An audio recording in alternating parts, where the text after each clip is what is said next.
Hello everyone and welcome back to another video from Wake&Tech. In this video, I'm going to show you how to reset your forgotten password on Gumtree. So let's get started right away. First of all, open up your web browser and then in the address bar type in gumtree.com and press enter. You will now be taken into the official Gumtree website. Now if you are already logged into your account, then click on the menu icon at the top right corner and then click on log out. Once you are logged out, click on the login/register button at the top right corner and this will take you into the login portal. Now in order to reset your password, click on the forgot your password button above the password box. And now you will just need to enter your email address. Type this email and then click on reset password. And now just check your inbox.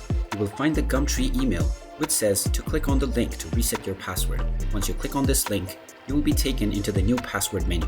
Just type in your desired new password within the new password box and then type in this password once again for confirmation. You can finally click on the reset password button and now your password will successfully be reset on your Gumtree account. You can then use your new password along with your original email address in order to log into your account. And there you have it. That is how easy it is to reset your forgotten password on Gumtree. If you find this video helpful, make sure you hit that like button and subscribe to our channel if you haven't done so already. Also ring that notification bell to never miss another update from us. Thank you for watching and I will see you again in the next video.